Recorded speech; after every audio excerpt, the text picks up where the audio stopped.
The following program is presented by the Metropolitan Library Service Agency.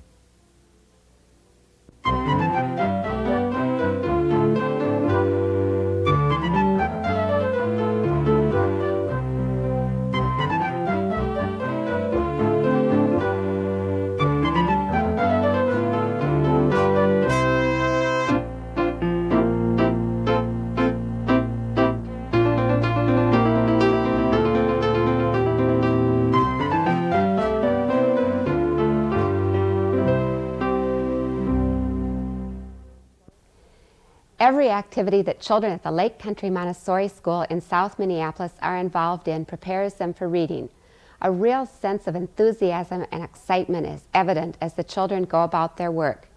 Co-principal Pat Schaefer and Wendy Woodfill from the Hennepin County Library System discuss some of Lake Country's activities on today's program. Hi, I'm Wendy Woodfill, and today we're at the Lake Country Montessori School in Minneapolis.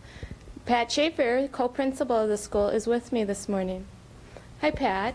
Could you tell me a little bit about the background of the Montessori method of education?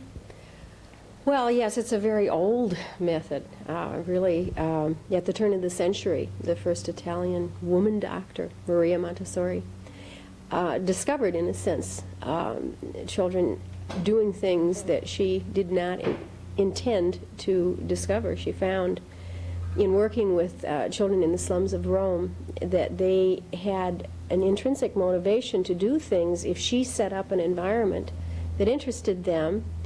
And basically, she didn't intend, for instance, to discover that they could read early and that they could write before they read, but rather followed their interests and began to develop materials that moved in that process. So in a sense, there's a lot of indirect discovery and indirect preparation in the Montessori method. It's not a method of education that is interested in pushing children early, but rather in discovering what their intrinsic interests are and then building on that. What sorts of materials encourage reading in the Montessori, like on the Children's House level, the preschool level? Well, there are all kinds of things that are indirect preparations for reading. You would see a lot of sensorial materials that require the pincer movement of the fingers that, in effect, are an indirect preparation for the child to hold the pencil. And then a lot of geometric materials that encourage the children to explore shape and then the control of the pencil in outlining those shapes, so that all flows indirectly into the writing. And the writing process is also intrinsically involved with all their interest in sound. There's a lot of talking that goes on in the Montessori environment, and a lot of real connection of talking of the adult with the child, in which they're analyzing the sounds in their environment and doing it in indirect way, spontaneous way, and direct way. So that all of that is going on. And then we have materials such as the sandpaper letters, where a child, kinesthetically feels the sound as they're hearing and saying it. So that it's all the learning modes, in effect, that are functioning at that time. And then we move into greater and greater abstraction. We move from the sensorial base into the abstraction. And you'll see a lot of movable alphabet letters, for instance, where the child can say a sound, ah, and then pick out that isolated sound. And there's a whole pack of them, so that they want to write cat, bat, hat, or, dog and cat. There's all kinds of letters there available for them to write, in a sense, on a rug with those separate little cards.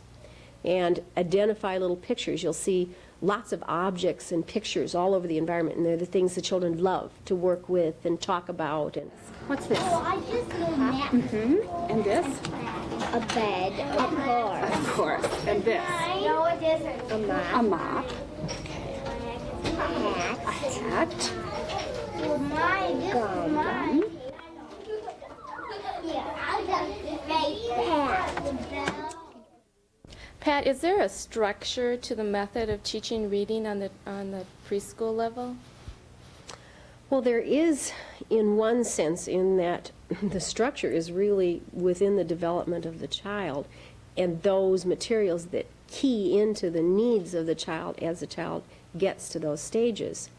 So that the materials that you see in the environment create, in a sense, the structure, but the child will not go to them until they're ready to. So that you'll see certain things in every Montessori environment. You'll see the sandpaper letters, and you'll see the metal insets, and you'll see phonetic object boxes and little cards with the words, or you will see the teacher, as you would see Patty Bachmeyer, writing the words first to fit the object, and that's a very early reading exercise, and you'll find that in every Montessori environment.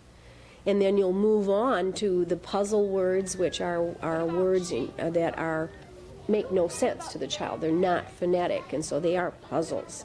And so the children have to simply learn them, and you will see the teachers have a structured way of going about that in what they call a 3-period lesson. You see that all the way through the school, the 3-period lesson in which the teacher will present something and say, for instance, this is the word they, this is she, this is one. And then the second period is to say to the child, which one is they, and get them to just distinguish.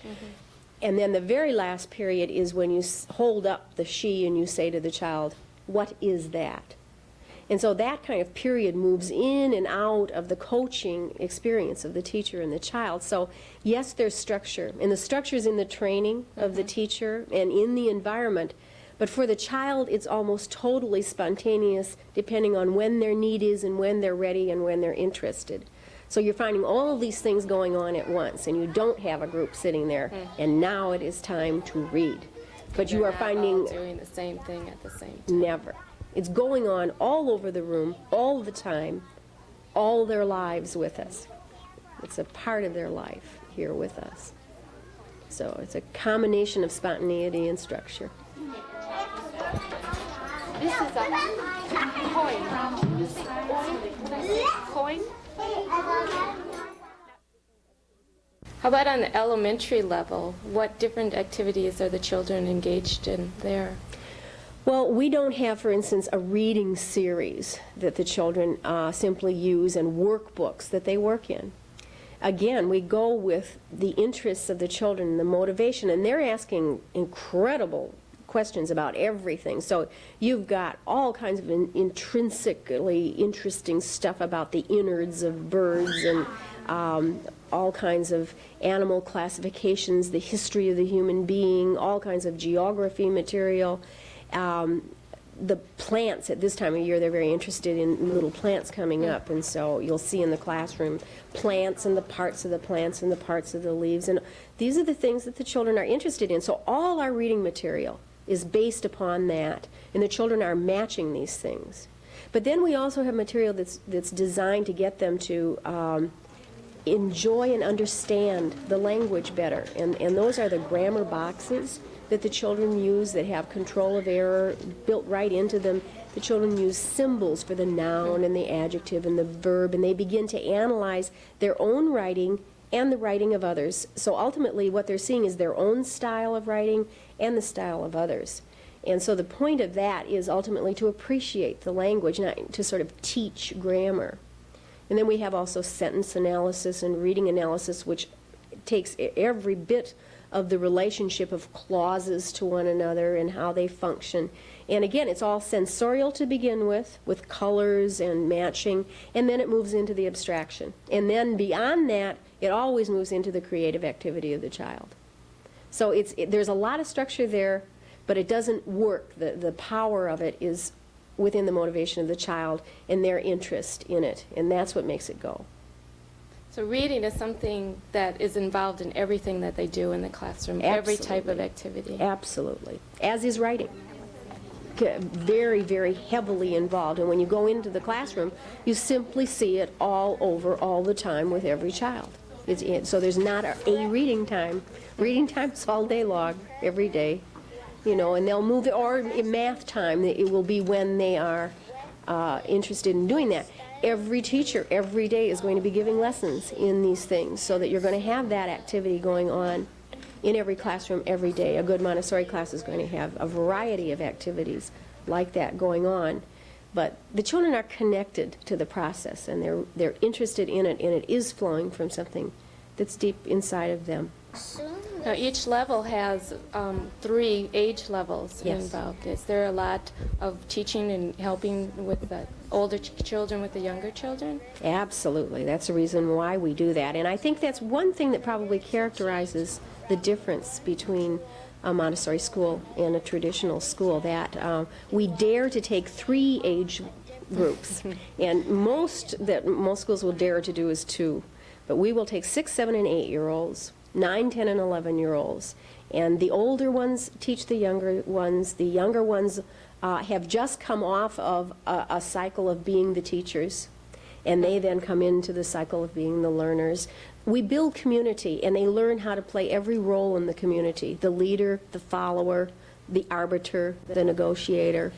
We're very interested in interpersonal relationships and realize that the teacher is far and away not the most important person in the classroom. Very often, the very best teacher for a child is another child. Well, thank you very much for being with us today, Pat. Well, we enjoyed it very much. Let's take a look at the children working in several of the classrooms.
An interesting active program at the Lake Country Montessori School in Minneapolis.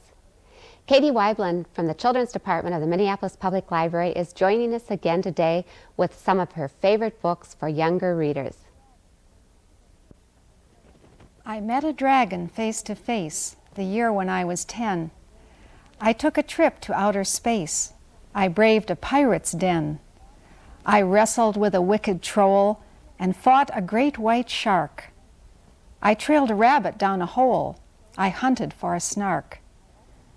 I stowed aboard a submarine. I opened magic doors. I traveled in a time machine and searched for dinosaurs. I climbed atop a giant's head. I found a pot of gold. I did all this in books I read when I was 10 years old. I Met a Dragon Face to Face by Jack Prelutsky. I am here today to talk to you about the wonderful and amazing world of children's books, and to share with you some of the titles which you may have seen on a recently published book list, children's books to buy or borrow. This book list was published by the Metropolitan Library Service Agency, and the selections on it were chosen by children's librarians in the metropolitan area. The first section I would like to share with you today is the picture book section for the very youngest child. Starting out with Spot Goes to the Farm. The delight of this charming puppy, Spot, and his curious ways is something that young children never tire of. There is a surprise on every page as Spot goes around the barnyard trying to find what animals are hidden behind gates or bushes. And the story is sure to delight any toddler you know. Then we have Flossie and the Fox by Patricia Mckissick. Big Mama sends Flossie to deliver a basket of eggs to a neighbor, and she warns her, there is a fox on the loose, be careful. But Flossie's never seen a fox before, so when she meets up with this wily trickster, she is not a bit impressed. I just purely don't believe it, she tells the fox, and he fails at every attempt to convince her. Patricia Mckissick recounts this folktale from the rural South. It is enriched by Rachel Isidora's beautiful pictures. The Tale of Peter Rabbit by Beatrix Potter has delighted children for generations. The story of Flopsy, Mopsy, Cottontail, and Peter is one that we'll all remember, and it had to be included on this list. The Caldecut Award is given every year for the outstanding picture book. Ezra Jack Keats won the Caldecut Award in the 1960s for The Snowy Day. It's the first snowfall of the season, and Peter enjoys himself all day playing in the snow. He makes angels and funny tracks, and he brings a snowball into the house and can't understand why it melts when it's left in his pocket. The next day, new snow is falling, and Peter goes out again eagerly in the snow to play with his friends. It's a story which all Minnesota children can identify with. This year, a very beautiful book has been published, Knots on a Counting Rope by Bill Martin Jr. and John Archambault. Tell me the story again, grandfather. Tell me the story of the night that I was born.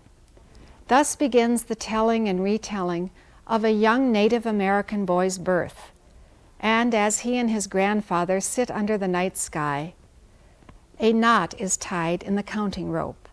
And as the story is told again and again, another knot is tied. And when the rope is filled, the child will surely know the story. This is a beautiful and positive book about a child's relationship with a grandparent. And the fact that the boy's blindness is only gradually revealed increases the poignancy of this story. Another book for the very young child, a board book, Max's Birthday, by Rosemary Wells. This is a funny and unique book which relates one episode of an altercation between Max and Ruby, his sister, over a birthday present. Fortunately, their mother is nearby and is able to solve the problem. Max and Ruby are modeled after Rosemary Wells' own children. This book is a real slice of life from any toddler's experience. Eric Carle's The Very Busy Spider.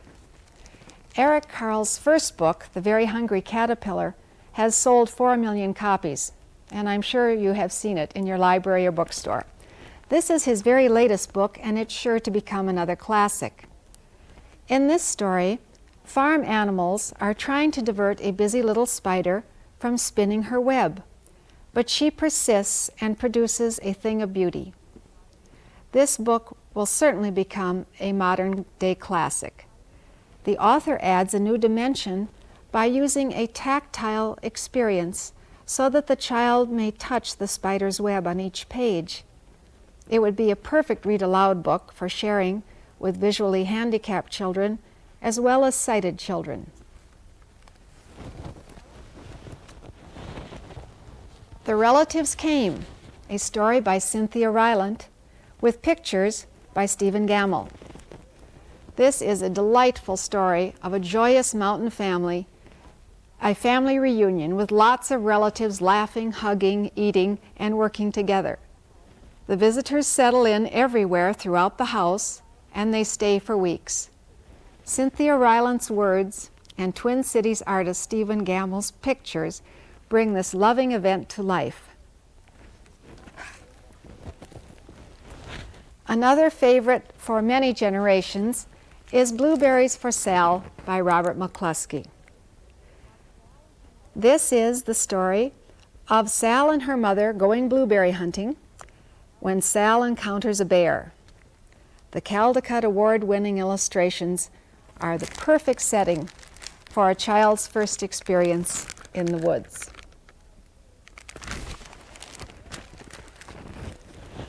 Red Riding Hood has been a favorite for many, many years. This new version of a familiar tale has all the integrity of the Grimm Brothers classic.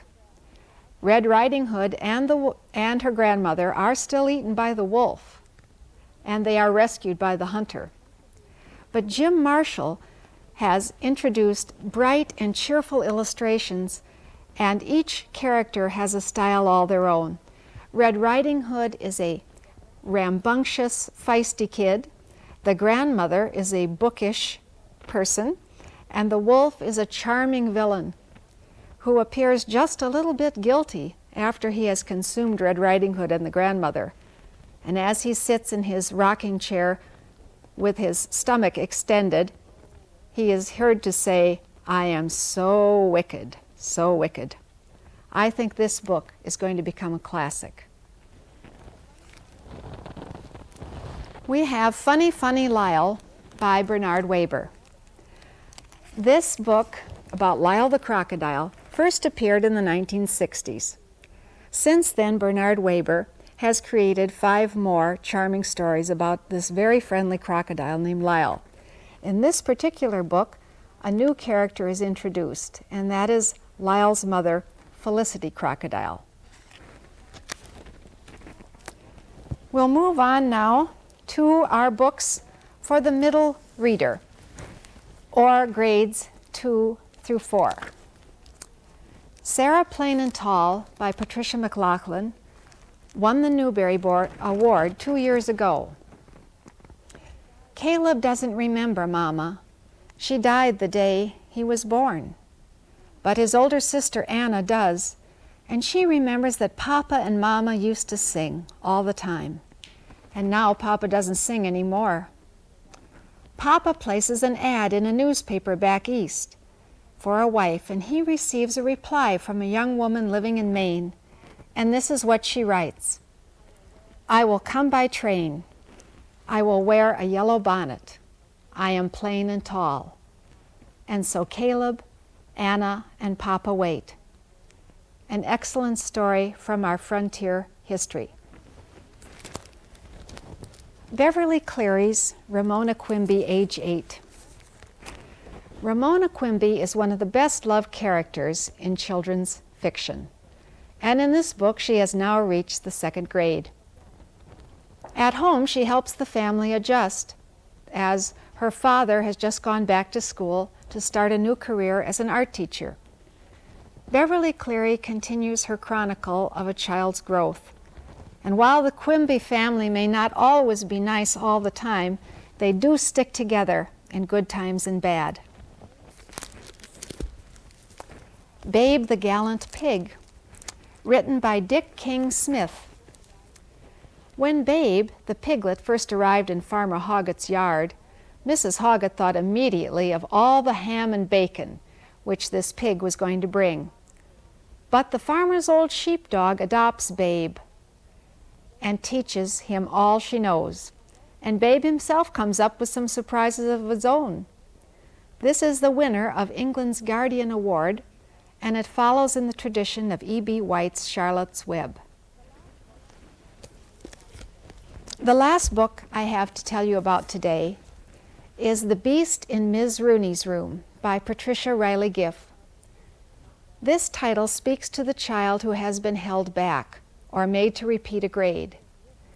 And the child in question is Richard, known as the Beast, Best. He's stuck with the same old teacher in the same old classroom, and worst of all, he's made to sit with the very slowest readers, the baby section. But with the help of a sensitive and caring teacher, Beast begins to enjoy reading, and the school year ends on a much brighter note than it began. This book is written for the child who is ready to move beyond the easy reader stage. Thank you.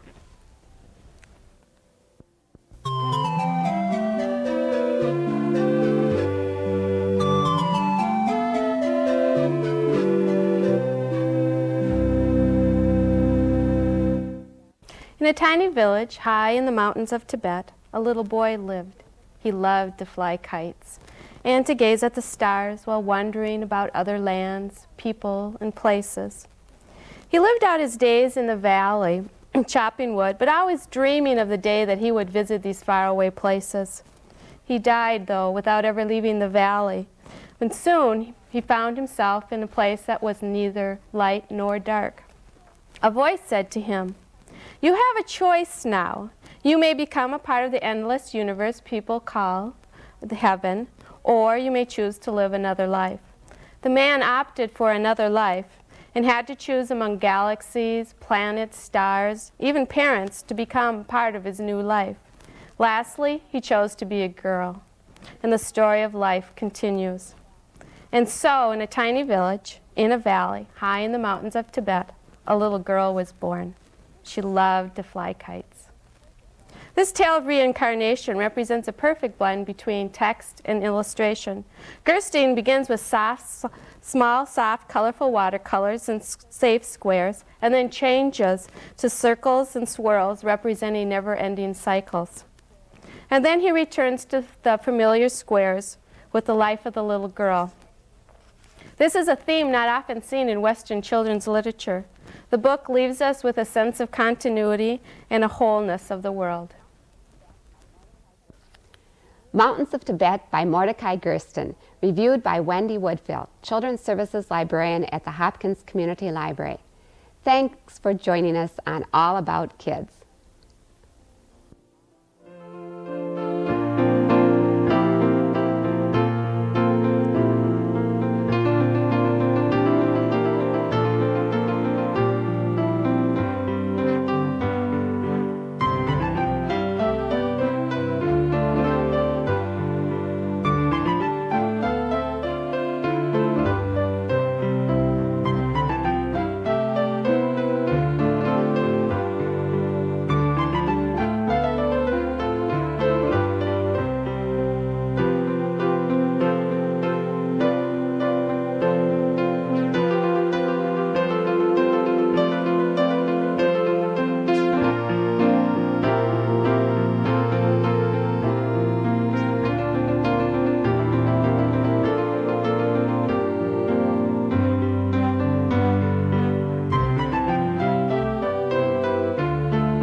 This has been a presentation of Hennepin County Library in conjunction with the Twin Cities Metropolitan Library Service Agency.